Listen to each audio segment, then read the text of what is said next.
अस्सलाम वालेकुम नाज़रीन, सुनो न्यूज़ पर आप देख रहे हैं प्रोग्राम लाइव जामी। मैं आपके साथ मोहम्मद अजमल जामी। बहुत ही अहम दिन है आज, क्योंकि स्विट्ज़रलैंड से बिलाखिर अच्छी खबर आई। इसके बावजूद कि पिछले 24 घंटों में कई बार खदशात मंडलाए इन मुज़ाकरात के ऊपर, जब अमरीका, ईरान, पाकिस्तान और कतर ये चारों ममालिक मौजूद थे मुज़ाकरात की सिलसिले की अगली कड़ी में।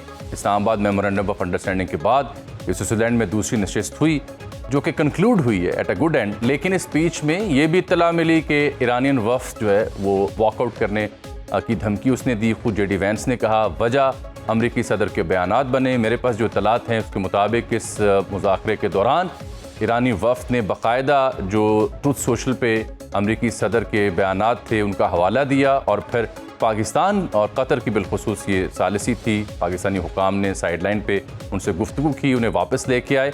अब तमाम फ़रीक़ैन इत्तफ़ाक़ राय के साथ बता रहे हैं कि इसका जो एलामिया आ रहा है फ्रॉम ऑल द पार्टिसिपेंट्स बड़ा खुशाइंद है। उसमें कहा जा रहा है कि 60 डे का रोड मैप है फाइनल एग्रीमेंट के लिए, और थ्रू आउट दी वीक यानी वीकेंड तक ये जो हफ्ता है आला क़यादत तो इन तमाम ममालिक की वापस आ गई, यानी ईरान की भी पाकिस्तान की भी।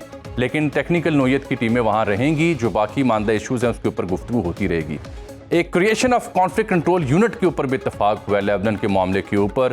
फिर अमरीकी नायब सदर ये भी दावा कर रहे हैं कि IAEA के इंस्पेक्टर्स भी मुआयने के लिए यूरेनियम के इनरिचमेंट के मामले के ऊपर ईरान जा सकते हैं, उसके ऊपर भी ईरान विलिंग हुआ है।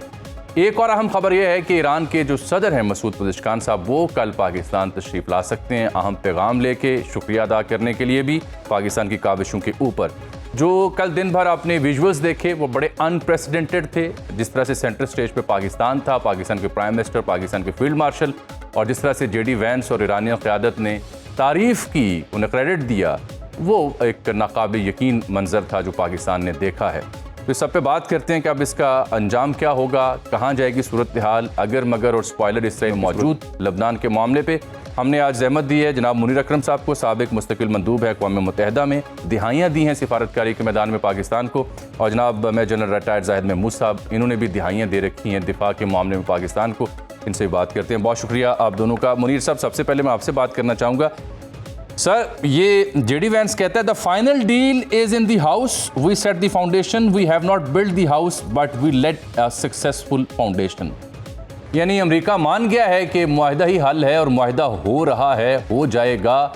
ये तो एक मुआज़ा है जो आज जब मैं प्रोग्राम में आपसे बात कर रहा हूँ। जी ज़रूर, मेरे ख्याल में बहुत खुशखबरी है। ये मुआहिदा ख़तरे में था। पिछले 2 दिन से ऊपर नीचे जो लेबनान के मसले के ऊपर और कुछ बयानात जो आए ट्रम्प साहब की तरफ से, उस वजह से मुश्किलात हो गई थी। पर मेरे ख्याल में पाकिस्तान और कतर ने इसको संभाल लिया है, और अब ये जो इस मुआहदे में जो भी फैसले हुए हैं कि एक रोड मैप है, वर्किंग ग्रुप्स बनाए हैं, इम्प्लीमेंटेशन ओवरसाइट कमेटी बन गई है, और एक यानी कि जो वर्किंग लेवल जो डिस्कशंस है वो जारी हैं। तो ये ज़रूरी है। बहुत सारे टेक्निकल मसले हैं जिनके ऊपर मेरे ख्याल में फैसले करने होंगे। तो अब इट्स अ गुड स्टार्ट। अब इसको बस हमने रास्ते पर रखना होगा कि यहाँ कोई डीरेल ना हो जाए, सिर्फ यही। तो मुनीर साहब, ये जो यानी अब कहा जा रहा है टेक्निकल टीमें वहाँ रहेंगी और वो throughout the week till weekend काम करेंगी, क्योंकि आपने सिफारतकारी को बड़े करीब से देखा हुआ है। तकनीकी टीमें होती क्या हैं, इनके पास मैंडेट क्या होता है, line of communication with their leadership, क्या वो उसमें इंटैक्ट रखी जाती है, क्या मैकेनिज्म होता है? जी देखिए, टेक्निकल टीम्स यही यानी कि डिप्लोमेट्स होंगे, कोई जो जोरी प्रोग्राम है उसमें बहुत सारे जो लोग हैं वो समझते हैं न्यूक्लियर एनरिचमेंट क्या होता है, किस तरह से उसको होती है नहीं होती, उसको कैसे कंट्रोल करना। ये इस किस्म के एक्सपर्ट ईरान के पास बहुत अच्छे एक्सपर्ट्स हैं उनकी टीम में, क्योंकि उन्होंने पहले भी ये नेगोशिएशन बहुत अरसे से की है। अमेरिका की तरफ से भी बहुत एक्सपर्ट्स होंगे।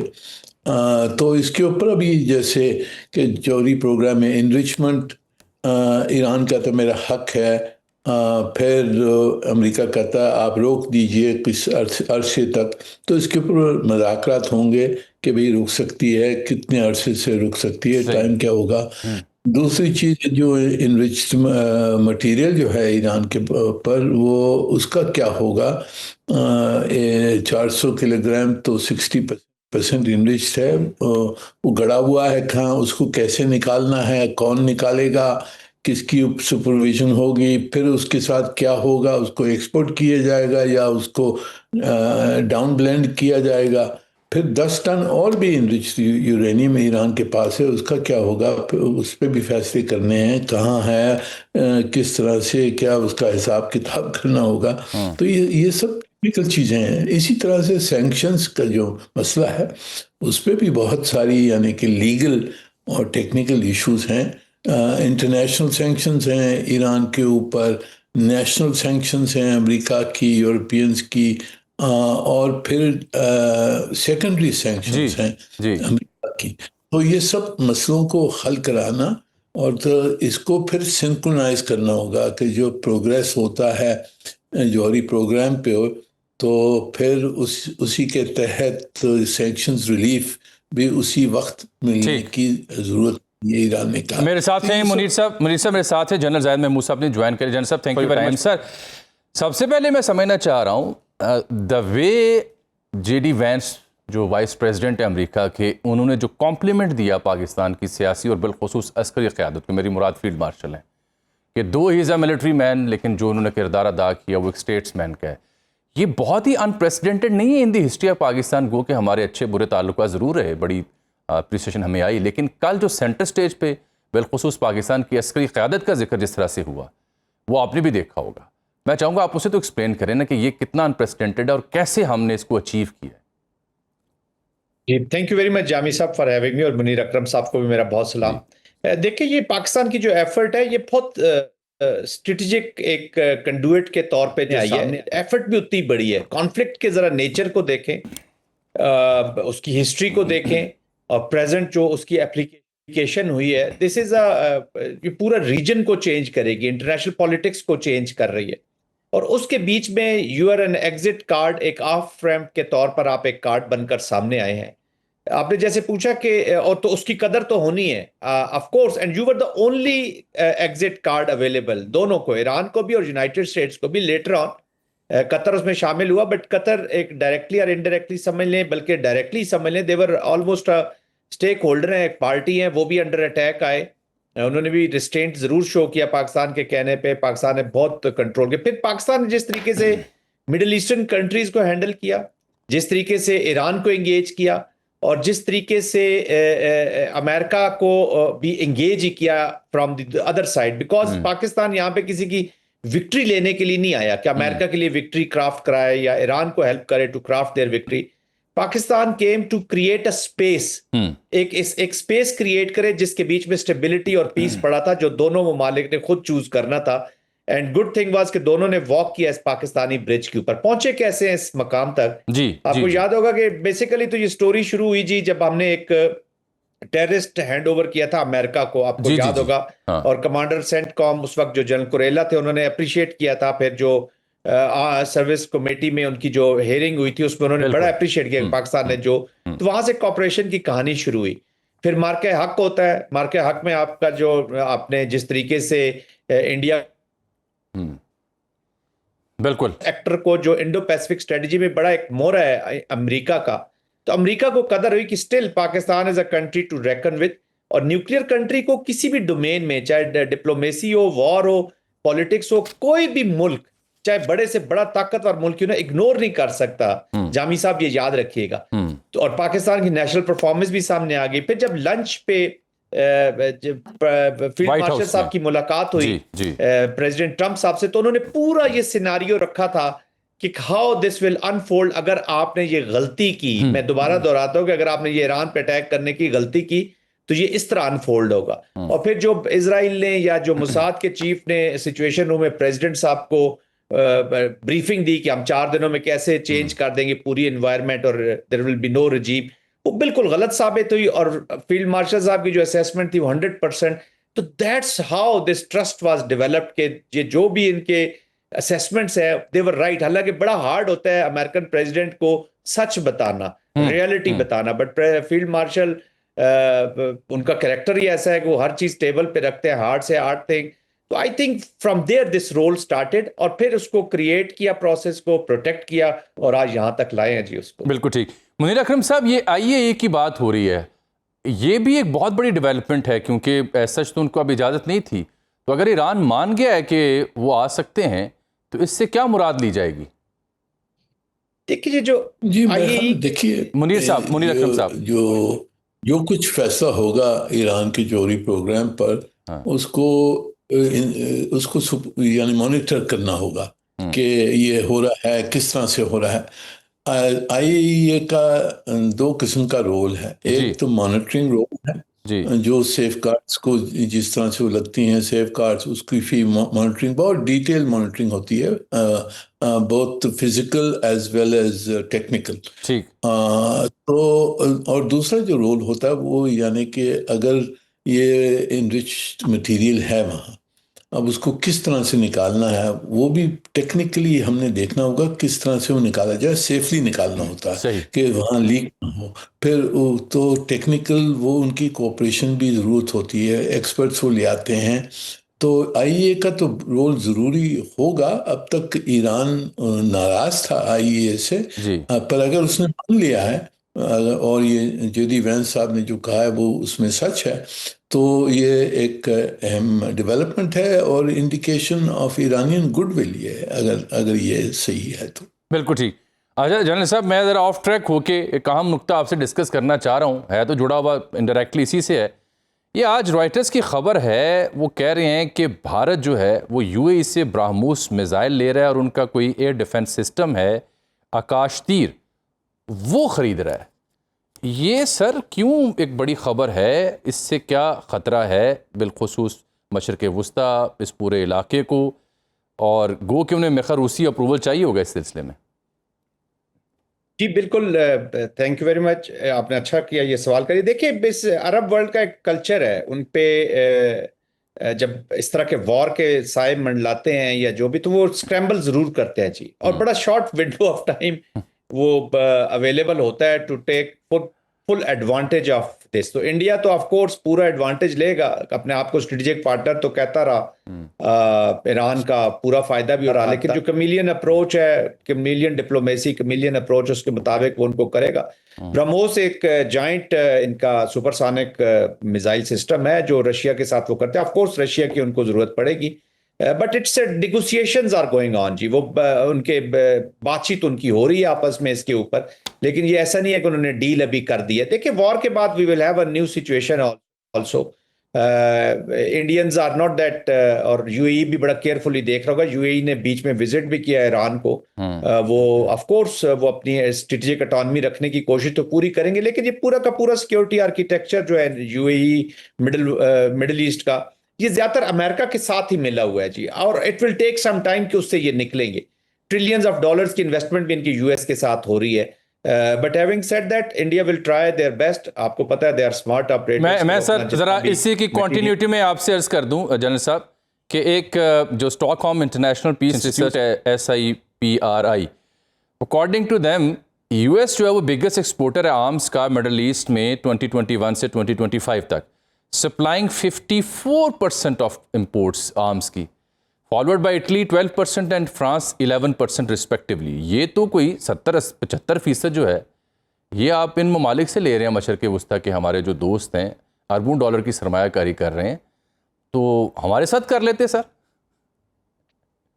देखिए वो दोनों सॉवरन कंट्रीज हैं, वो अपना जिससे भी वो करना चाहते हैं, कंफर्ट लेवल उनका है, वो उससे करेंगे। हमारे से ईरान इज अ नेबर, और अगर ईरान को सामने रख के ये थ्रेट परसेप्शन है तो ऑलरेडी ये बहुत सफर कर चुका है। आई थिंक नया चेस बोर्ड लगेगा, लेकिन आम से ज्यादा हमें इकोनॉमिक्स कोऑपरेशन और इकोनॉमिक्स जो हमारी हैं इकोनॉमी, बाकी सेक्टर जो हैं उसमें जरूर करना चाहिए। UAE के साथ भी हमारे अब भी बहुत अच्छे डिफेंस टाइज है। मैं खुद director general foreign military cooperation रहा, so I am privy to what all cooperations हमारी चल रही हैं। UAE पहले भी पाकिस्तान के साथ बड़ी सपोर्ट करता है, हमारा स्ट्रेटेजिक जो डिफेंस हमारी हैं ऑलरेडी फोरम्स हैं एट डिफरेंट लेवल्स, वो डिस्कशंस होती रहती हैं, हम एक दूसरे की कोऑपरेशन करते हैं।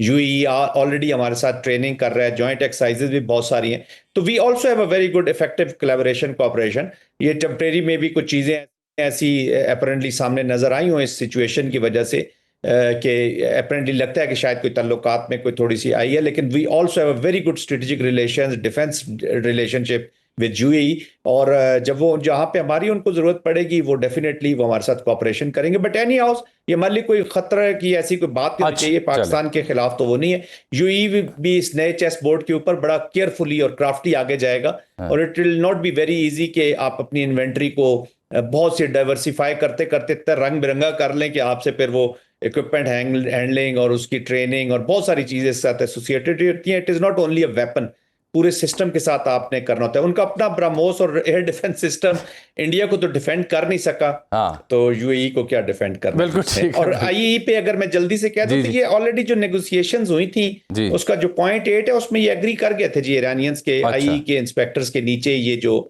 न्यूक्लियर के इश्यूज हैं वो उनके नीचे ये आगे बढ़ेंगे। ठीक है मुनीर अकरम साहब, मैं देख रहा हूं कि एक यूनिवर्सिटी ऑफ जेरूसलम है जिसने एक स्टडी करवाई है रिसेंटली, टाइम्स ऑफ इसराइल ने छापा है आज। 92% of Israelis believe Iran emerged as winner after war and deal with US।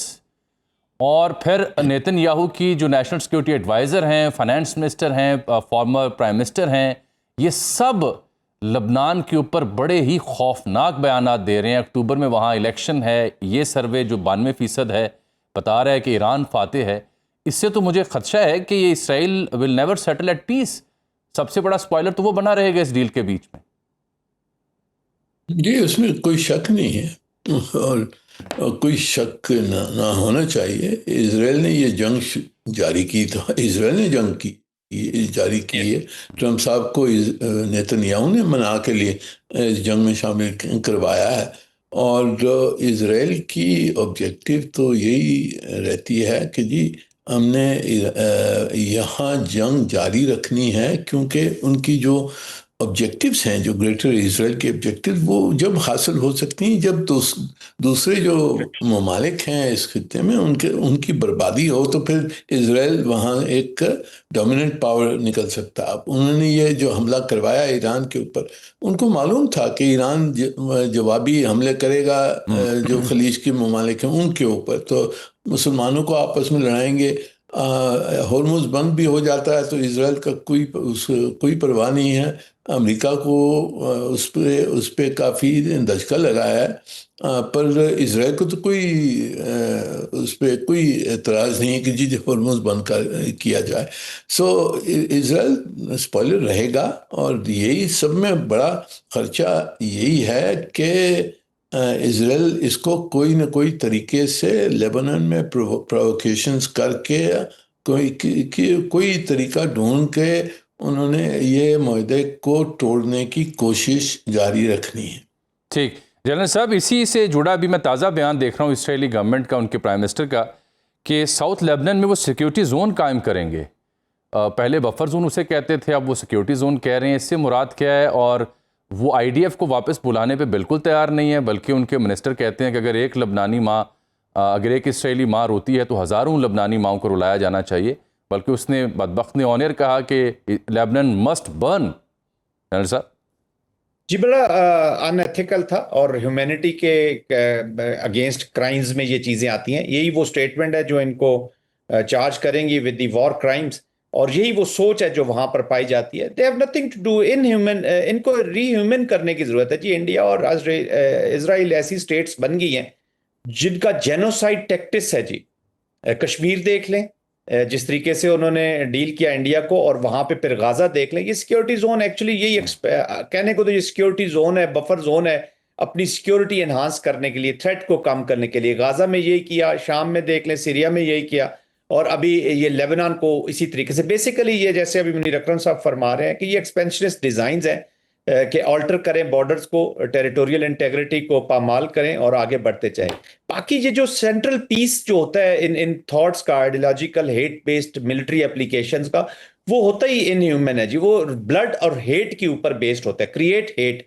इनकी जो पॉलिटिक्स है, नेतन्याहू और लिक्विड पार्टी की पॉलिटिक्स देख लें, बाकी फॉर राइट की देख लें, इधर हिंदुत्व का संघ परिवार की पॉलिटिक्स देख लें, यहाँ भी एंटी पाकिस्तान एजेंडा, एंटी ला इलाहा इल्लल्लाह मोहम्मद रसूल एजेंडा लेके चलते हैं, वहां पे एंटी ईरान है, एंटी ये जो भी ईरान के स्पोर्ट्स है उनके साथ, और फिर मुसलमानों को वहां पे भी तो दुश्मन सामने रखा जाए। इनकी पॉलिटिक्स रिवॉल्व अराउंड इसी के ऊपर करती है, अपने लोगों को डराएं कि there is a huge enemy जो आपको खा जाएगा और मैं ही आपको प्रोटेक्ट करता हूं। खुद भी वो prime minister of security Netanyahu अपने आप को कहता है कि मैं आपकी security, I am the only person जो आपकी सिक्योरिटी को इंश्योर कर सकता है। इधर मोदी साहब ने वही रोल अपनाया हुआ है।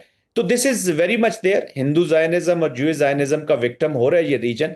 तो we have to prepare according to this mindset जो वहां पे एग्जिस्ट करता है। बाकी नेबरिंग कंट्रीज यहां पर भी देख लें, सब they don't have good relationship with India, वहां पर देख लें nobody has good relationship. Israel के जो नेबर्स हैं सबके साथ उनकी वॉर या झगड़े चल रहे हैं। तो दिस इज पक्का एक वो सेट पैटर्न है जो हम ऑब्जर्व कर रहे हैं और वर्ल्ड एक्सपीरियंस कर रहे हैं और ह्यूमैनिटी सफर कर रही है। मुनीर अकरम साहब, ये अगर रोड मैप बन गया, मुज़ाकरात जारी हैं, कुछ सैंक्शंस भी अपलिफ्ट हो रही हैं, तो उस सूरत में पाकिस्तान को फौरी तौर पर ईरान के हवाले से क्या फ़ायदा हो सकता है और कैसे हम वो फ़ायदा हासिल कर सकते हैं? जी, ईरान के साथ अगर उनके ऊपर जो पाबंदियाँ लगी हुई हैं वो हट जाती हैं तो पहली चीज़ तो हमारी तिजारत बढ़ जाएगी। बहुत सारी कॉम्प्लीमेंटैरिटीज़ हैं, तिजारत का बहुत पोटेंशल है। दूसरा, वो जो गैस पाइपलाइन जिसका फैसला जो रुकी हुई थी सैंक्शंस की वजह से, वो अगर लग गई तो हमें जो गैस का प्रॉब्लम है वो रिजॉल्व हो सकता है। तीसरी चीज़, फिर अगर जब देखते हैं कि अमन हो रहा है, अगर ईरान में $300 बिलियन की इन्वेस्टमेंट होती है तो उससे हमें फ़ायदा होगा और हमें शायद वो कुछ इन्वेस्टमेंट पाकिस्तान की तरफ भी आ जाए। तो मेरे ख्याल में फ़ायदा तो बहुत है। अब इसका फ़ायदा हमने उठाना है, हमने कोशिश करनी है, हमने प्लानिंग करनी है कि जी इसका फ़ायदा किस तरह से उठाएं, ना सिर्फ ईरान के साथ, पर अभी अगर खलीज में अमन आ जाता है, अगर खलीज की ममालिक यहाँ सिक्योरिटी बेहतर हो जाती है, अमेरिका का रोल पॉजिटिव हो जाता है, तो उससे बहुत फ़ायदे हो सकते हैं पाकिस्तान। बिल्कुल ठीक। जनरल साहब, मैं दो चीज़ें आपसे समझना चाह रहा हूँ। एक तो रिसेंटली जो कतर का किरदार बढ़ा, कतर की जो क़यादत थी वो ख़ुद भी तेहरान गई, अब इन मुज़ाकरात का भी हिस्सा है। गो के पाकिस्तान का जो रोल है उसको कोई डिनाई नहीं कर रहा बल्कि एक्नॉलेज कर रहे हैं। कतर किस हैसियत में और किस रोल में है इन मुज़ाकरात के अंदर? देखिए, कतर एक तो रीजन के अंदर एक थोड़ा सा अपने आप को असर्ट कर रहा है, और दूसरा अमेरिकन के साथ उनकी अच्छी कोऑर्डिनेशन रही है। इससे पहले भी आपको तालिबान का भी याद होगा, तालिबान के साथ भी जब नेगोशिएशंस हो रही थी और वो तकरीबन 4-5 साल चलती रही हैं, तो Qatar played the pivotal role, बल्कि तालिबान के गुड ऑफिसेज भी वहां पे इस्टेब्लिश किए गए थे कतर के बीच में। तो ऑलरेडी डिप्लोमेटिक उनकी कोलैबोरेशन कोऑपरेशन यूनाइटेड स्टेट्स के साथ बहुत रही है। दूसरा, इस रीजन के अंदर ईरान के साथ कतर जो है वो अपने जो रवाबित हैं उनको बेहतर करना चाहता है। I think Qatar has decided कि जो हिस्ट्री में आप ज्यादा रहेंगे तो we can't move forward. If अगर आपने आगे जाना है, अपनी इस स्ट्रेटजी को आगे लेकर जाना है, तो फिर आपको सामने देखकर गाड़ी चलानी पड़ेगी, ना कि बैक व्यू मिरर में देख के गाड़ी चलानी पड़ेगी। कतर ने वो लेसन लर्न किए। सेकेंडली, कतर की थोड़ा सा एक्सपीरियंसेस भी हैं, इस कॉन्फ्लिक्ट को भी समझते हैं, और वो रिप्रेजेंट भी कर रहे हैं मिडल ईस्ट को। लार्जर रिप्रेजेंटेशन जो है वो पूरे मिडल ईस्ट के जो कंसर्न्स हैं, कतर एग्जैक्टली नोज दैट, तो वो ईरान के साथ शेयर करते हैं। और ये फ्यूचर में जो मिडल ईस्ट का अगर ये कोलैबोरेशन कोऑपरेशन थोड़ी बेहतर होती है और रिव्यू होता है on behalf of the regional countries including Iran, वो रिव्यू करते हैं अपनी अप्रोच को, तो अगेन कतर का फ्यूचर के अंदर भी एक बहुत रोल है, वो उस रोल को भी अपने साथ लेकर चलना चाहेंगे। That's why they are facilitating the whole thing. Munir Akram साहब, यही बात जो जनरल साहब कतर के हवाले से कर रहे हैं, तो क्या हम इस एलिमेंट को अफगानिस्तान में बैठी सरकार और जो हमारे शिकायत हैं उसको पेव थ्रू नहीं कर सकते? ये बिल्कुल कर सकते हैं और मेरे ख्याल में करना चाहिए। हमारी जो अफगानिस्तान में जो स्ट्रेटजी है ये तालिबान और दहशतगर्दी को बंद करने के लिए, वो एक मल्टी डायमेंशनल स्ट्रेटजी है और चलानी चाहिए, जिसमें पूरे जो ममालिक हैं इस खित्ते के और जो बड़ी ताकतें हैं उन सबको एक तरफ ले आना चाहिए कि तालिबान के ऊपर वो जोर लगाएं कि उनका जो ये जो हिंदुस्तान के साथ शामिल होके पाकिस्तान के ख़िलाफ़ ये दहशतगर्दी करवा रहे हैं, क्रॉस बॉर्डर टेररिज्म करवा रहे हैं, सेफ हेवन्स दी हुई हैं, इनको रोका जाए, क्योंकि इसका इम्कान पूरे खित्ते पे होगा और पूरी दुनिया पे होगा। तो मेरे ख़्याल में हमारी डिप्लोमेसी जारी है मेरी नज़र में, और होना चाहिए। और जो हमने ये गुडविल अभी जो हमारी तरफ आई है, उसको इस्तेमाल करके हमने ये तालिबान की हुकूमत और हिंदुस्तान की जो इंटरवेंशन है अफ़गानिस्तान में, उसको रुकवाने की बिल्कुल कोशिश करनी चाहिए। जनरल साहब, यही बात मैं आपसे समझना चाह रहा हूँ कि ये कतर का जो किरदार रहा, चाहे वो अमेरिका के साथ तालिबान का एग्रीमेंट हो दोहा, या बाद में पाकिस्तान के जो मुज़ाकरात हुए, थोड़ा सा स्केप्टिकल रहा है अगर मैं एक न्यूट्रलिटी के पर्सपेक्टिव से देखूं। तो क्या हम उसके गुड ऑफिस को यूज़ कर सकते हैं इन परसुइंग? पाकिस्तान कतर ऑलरेडी बड़ा रोल प्ले करता रहा है जी। प्रॉब्लम कतर के साथ नहीं है, कतर बड़े सिंसियरिटी के साथ इवन जो लास्ट भी डायलॉग हुआ था और जब कतर के साथ डिस्कशंस भी हुई हैं, तो कतर की कुछ अप्रीहेंशंस थी, पहले हुआ करती थी पाकिस्तान के बारे में, लेकिन उन्होंने जब एटीट्यूड देखा इस प्रेजेंट रिजीम का, खास तौर पे नॉट रिजीम बट डिफेक्टो जो वहां पे बैठे हुए हैं, ये अनफॉर्चुनेटली तालिबान का जो सेटअप है, जी जी, कतर में बहुत डिसअपॉइंट हुआ है जी। इंफॉर्मेशन के मुताबिक वो they are very disappointed with this approach. लेकिन वो अब कतर को भी समझ आ गया कि वो इसकी वॉर इकोनॉमी, जो टेररिज्म की इकोनॉमी है, इसी के साथ जुड़ा रहना चाहते हैं। तो जब तक उनका वो जब तक Kabul they will not start governing Kabul for the people of Afghanistan, Afghanistan के नेशनल पोलिटिकल ऑब्जेक्टिव्स को आगे नहीं बढ़ाएंगे, तो ये प्रॉब्लम्स रहेंगी।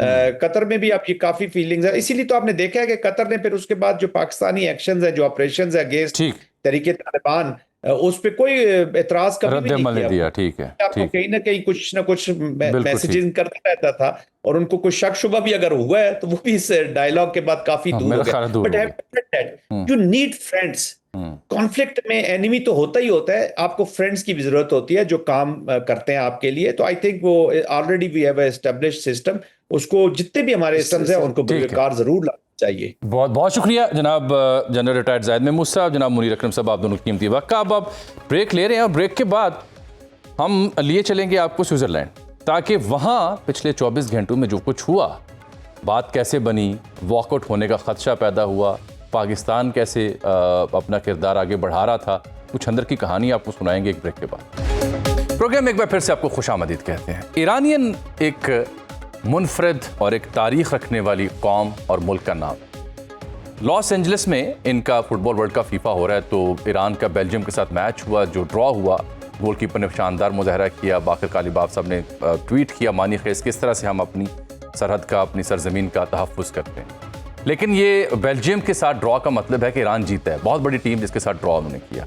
उसके बाद ईरानियन टीम वहाँ पे लॉस एंजलिस में अपने लॉकर में जो टीम को मिलता है उसमें एक नोट हैंड रिटन लिख के रख के आई, वो पढ़ने से ताल्लुक रखता है। उस नोट में लिखा गया है कि from the ancient Persia of thousands of years ago to the civilised Iran today, the spirit of Iran remains alive and steadfast. और नीचे हैशटैग है 168 का। ये मिनाब में जो शजरा तैयबा एलिमेंट्री स्कूल जहाँ पे बच्चियाँ शहीद हुई थीं बड़ी तादाद में 168, ना सिर्फ ईरानियन जहाज़ जो सरकारी एयरलाइन है मेराज जब वो उतरा स्विट्ज़रलैंड में तो वहाँ पे उसके ऊपर हैशटैग लिखा हुआ था, बल्कि ईरानियन टीम अमेरिका में ये लिख के आई कि हम उन्हें भूले नहीं। वो कहते हैं we came to Los Angeles with pride, competed with the steadfast or leave the city with honor. Los Angeles, we are grateful to your hospitality and we are grateful to all the Iranians who in these 180 minutes stood for Iran with all their heart, voice and being. We wish for peace, respect and friendship among all the nations of the world. Iranian team ने इस खेल में शानदार मुजाहरे के बाद अंजाम ये किया कि हम दुआ करते हैं, ख्वाहिशमंद हैं पीस के लिए, इज़्ज़त के लिए, बकाए बाहमी के लिए, दोस्ती के लिए तमाम ममालिक के बीच। बहुत ही मानी खेज पैगाम वो वहाँ पे छोड़ के आए, लेकिन जो मुज़ाकरात के दौरान पैगाम रसानी होती रही उसके हवाले से बड़ी तशवीशनाक खबरें मिलती रहीं। ये तासुर भी मिला कि बॉयकॉट कर गया है ईरानी वफ्द, ये तासुर भी मिला कि वॉकआउट कर गए हैं, गाड़ियों का काफिला जाते हुए भी दिखा दिया कुछ सहाफ़ियों ने। लेकिन there was one man, Anas Malik, मेरे बड़े फेवरेट रिपोर्टर हैं, इंटरनेशनल अफेयर्स कवर करते हैं, bureau chief Asia 1, he is there in Switzerland. अभी आप देख रहे हैं वहाँ पे स्विट्ज़रलैंड के पुरफज़ा मुकाम पे मौजूद हैं। He was of the view कि नहीं साहब, बात चल रही है, बात बिगड़ी नहीं। और वही हुआ। अब जब हम शाम को आपसे प्रोग्राम कर रहे हैं तो उसमें आप देख रहे हैं कि मुज़ाकरात का एलामिया जारी हो गया। अनस, हुआ क्या था? ईरानी वक्त वाकई रूठ गया था? बहुत बहुत शुक्रिया जामी साहब for having me on the show. देखें, कल जब ये मुज़ाकरात का सिलसिला शुरू हुआ तो ये 100 मिनट तक मुज़ाकरात चले। अच्छा। अब मुज़ाकरात से पहले बैकड्रॉप में 2-4 चीजें। मुज़ाकरात से पहले ये हुआ कि कतर ने जो है वो ये क्वाड्रिलैटरल फॉर्मेट प्रपोज किया था। तो उस क्वाड्रिलैटरल फॉर्मेट के तनाजुर के अंदर हमने ये देखा था कि मीडिया को भी अरेंज किया गया था। ईरानी साइड ने ये बात कम्युनिकेट की थी कि उन्होंने मीडिया के सामने नहीं बैठना और वो मिनाब में 168 बच्चों के जो कातिल हैं उनके साथ वो पब्लिकली हाथ नहीं मिला सकते, एक बात। और जबकि आयतुल्लाह अली खामनेई का जब तक जनाजा नहीं होता तो तब तक तो वो बिल्कुल ही उनसे हाथ नहीं मिला सकते। उनका जनाजा अभी 3 और 4 जुलाई को है। तो इसलिए ये बात ईरान को गालिबन कम्युनिकेट नहीं की गई थी। अच्छा, ये बात पहले से, एक बात तो और पहले से डिसाइडेड थी कि इस सेशन की मॉडरेशन पाकिस्तान करेगा क्योंकि पाकिस्तान होस्ट है, लेकिन बर्गनस्टॉक रिजॉर्ट को कतर ओन करता है। तो थोड़ी सी एक कॉम्प्लिकेशन वहां पे थी। अब जब ये बातचीत का सिलसिला शुरू हुआ, 4 फरीकी मुज़ाकरात जो शुरू हुए और वज़ीर आज़म शहबाज शरीफ जो है इसको मॉडरेट कर रहे थे, फील्ड मार्शल आसिम मुनीर उसमें मौजूद थे और दोनों साइड से, चारों साइड फरीकैन से जो है वो बातचीत का सिलसिला चल रहा था। उसी दौरान ये पता चला कि जी प्रेसिडेंट ट्रंप ने फॉक्स न्यूज को इंटरव्यू दिया है और ईरान के एक डिप्टी फॉरेन मिनिस्टर में उनका नाम नहीं लूंगा, उन्होंने अपना मोबाइल निकाल के ये पैगाम जो उन्होंने फॉरेन फॉक्स न्यूज को दिया प्रेसिडेंट ट्रंप ने, वो पढ़ा और उसके बाद थोड़ी सी बदमज़गी हो गई। उससे पहले जो था, मैं आपको बहुत जिम्मेदारी और वसूख से ये बात कर सकता हूँ कि ये पूरा मामला बहुत खुश असलूबी से चल रहा था, बहुत हंसी खुशी से चल रहा था, हंसी मजाक के साथ चल रहा था। मतलब ऐसे चल रहा था कि अगर ये कहना गलत नहीं होगा कि लग नहीं रहा था कि ये 2 ममालिक हैं कि जिनकी 47 साल पुराना एनिमोसिटी है या नफरत है, दुश्मनी है। और उसके बाद ये जब मामला हुआ तो थोड़े से टेंस माहौल हो गए। ईरानी साइड ने उसके बाद प्रोटेस्ट किया और प्रोटेस्ट के बाद, अब मैं सिर्फ आपको एक लेआउट समझाता हूँ। जो बर्गनस्टॉक रिजॉर्ट है जहाँ पे मैं मौजूद हूँ, यहाँ से तकरीबन 18 किलोमीटर दूर है। वहां पे उसकी 5 बिल्डिंग है। एक रिजॉर्ट की मेन बिल्डिंग है और रिजॉर्ट की प्रेमिसेस के अंदर ही 4 ब्लॉक्स बने हुए। तो हर ब्लॉक में हर डेलीगेशन अपने अपने ब्लॉक में रह रहा था, मां सिवाय अपने हाई लेवल डिग्निटरीज के। तो जो हाई लेवल डिग्निटरीज थे वो सिर्फ मेन रिजॉर्ट के अंदर थे, बाकी जो उनकी एसोसिएटेड टीम्स थी वो ब्लॉक्स उन्होंने ऑक्यूपाई किए थे। तो इसलिए एक ब्लॉक पाकिस्तान के पास था, एक ब्लॉक कतर के पास था, एक ब्लॉक ईरान के पास था और एक ब्लॉक अमेरिका के पास था। ईरानी साइड ने क्या किया कि जब वो 100 मिनट की बातचीत हो गई, उन्होंने प्रोटेस्ट किया, तो उसके बाद वो मेन वेन्यू के नेगोशिएशन वेन्यू से निकल के अपने होटल के अंदर अपने ब्लॉक में चले गए। और यहाँ पे पीछे खबरें ये चलाई गई कि जी ईरानी साइड रूट के चली गई है और टॉक्स कोलैप्स कर गई हैं, जो कि दुरुस्त नहीं था। ठीक, क्योंकि हम थोड़ा सा पहले आ गए थे तो जगह को समझ रहे थे, ईरानी साइड उठ के एक कमरे से निकल के एक बिल्डिंग से निकल के दूसरे बिल्डिंग में चली गई थी, जो कि जेन्युइनली 50 कदम भी मैं आपको ज्यादा बता रहा हूँ उसके फासले पर थी। उसके बाद बैक चैनल सिलसिला जो है वो शुरू हुआ। कतरी साइड ने एंगेज किया, पाकिस्तानी साइड ने एंगेज किया। फील्ड मार्शल आसिम मुनीर, वजीर दाखिला मोहसिन नकवी, वजीर आजम शहबाज शरीफ, वज़ारत खारजा की सेक्रेटरी आमना बलोच, इनकी काउंटलेस मीटिंग्स हुई। मैं ये नहीं कहूंगा कि उनकी एक मुलाकात हुई, 2 मुलाकात हुई। मैं क्योंकि पूरे प्रोसेस को मैंने बहुत क्लोजली ऑब्जर्व किया, मेरे पास काउंट नहीं है कि उनकी कितनी मुलाकातें हुई। अच्छा। और तीनों फरीकैन से, चाहे क्या ही वो ईरानी साइड हो, क्या ही वो अमेरिकी साइड हो, क्या ही वो ट्राइलैटरल मैकेनिज्म हो, तो मेरे ख्याल से ये जो तनाजुर है उसमें बड़ी क्लैरिटी आ गई है। और उसकी तनाजुर के अंदर चीजें फिर प्रोसीड की, बात हुई और बात में ये बात बड़ी क्लैरिटी थी कि यूएस साइड ने सैंक्शंस वेवर देना है, ऑयल के ऊपर सैंक्शंस वेवर देना है, जो कि अब अमेरिका की जानिब से सैंक्शंस वेवर ईरानी ऑयल की एक्सपोर्ट्स के ऊपर दे दिया गया है। जी, अच्छा, ये बड़ी अहम डेवलपमेंट है कि जहां पे आइए एक इंस्पेक्टर को इजाजत और फिर सैंक्शन वेवर ईरानियन तेल और पेट्रोकेमिकल्स के प्रोडक्ट के ऊपर। यानी जब तक ये मुज़ाकरात चल रहे हैं, 60 रोज का फाइनल एग्रीमेंट नहीं होता, उस बीच में ईरानियन तेल और पेट्रोकेमिकल के ऊपर पाबंदी हट गई, वो बेच सकते हैं दुनिया को, ये मफहूम है इसका अनस? जी बिल्कुल, 60 रोज तक ईरान अपनी प्रोडक्शन और डिलीवरी और जो सेल है ईरानी ऑयल की वो कर सकती है बगैर किसी हिंड्रेंस के, बगैर किसी पाबंदी के, बगैर किसी सैंक्शन के। ये इस्लामाबाद मेमोरेंडम ऑफ अंडरस्टैंडिंग के अंदर इसको लिखा गया था। कल होने वाले मुज़ाकरात में इसके ऊपर बात हुई थी और अब मामलात उसकी तनाजुर में आगे अच्छा, मैं थोड़ा सा पीछे देखे जा रहा हूँ आपको। कल हमने रिपोर्ट भी किया था और आप भी उसे बता रहे थे, दे गॉट लेजिटिमेट रीजंस। ईरानी उन्होंने बाकायदा एक ऐसा माहौल बना था जहाँ पे शायद हैंडशेक या तस्वीर बनवाने का फ्रेम या सेट बन रहा था। So they refuse to do सो।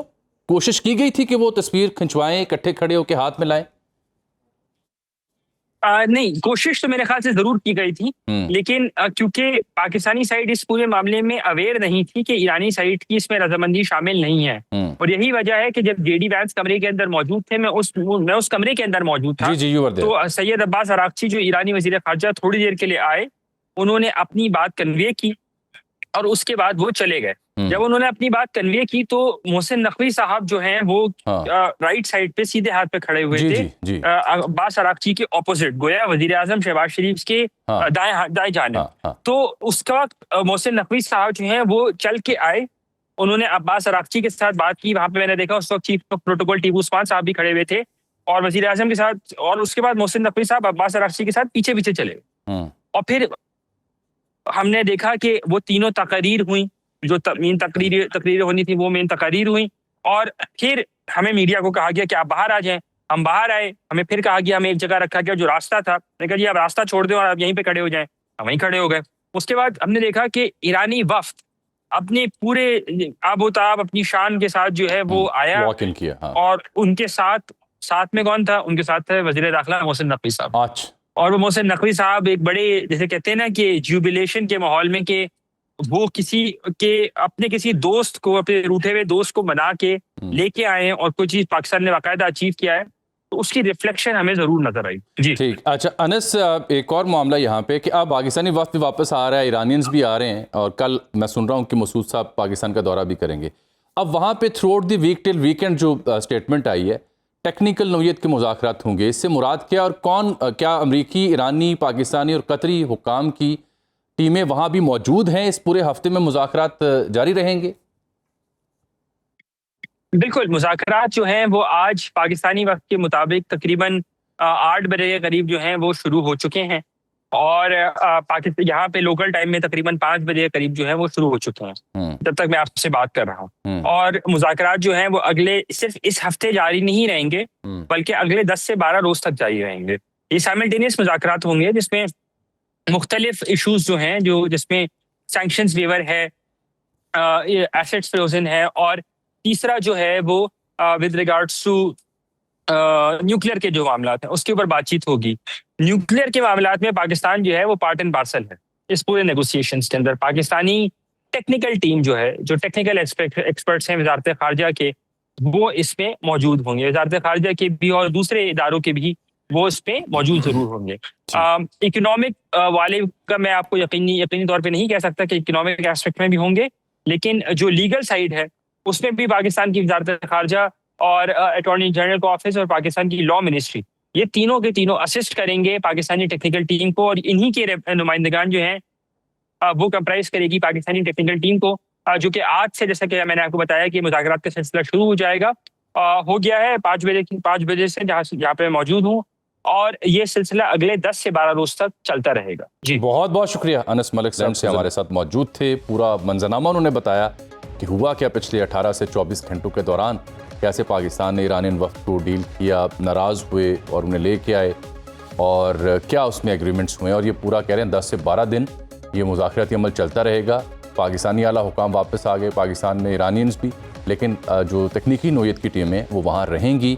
जैसे कि ख़ुद जेडी वैंस ने कहा कि हमने फाउंडेशन ले कर दी है और मुज़ाकरात आगे बढ़ रहे हैं। ईरान का मीडिया हो या अमरीकी मीडिया हो, अमरीकी स्टेटमेंट हो, ईरानी स्टेटमेंट हो, कतर पाकिस्तान की जॉइंट स्टेटमेंट हो, सब में तासुर यही दिया जा रहा है कि ये बहुत शानदार तरीके से मुज़ाकरात आगे बढ़। इजाज़त दीजिए, अल्लाह हाफ़िज़।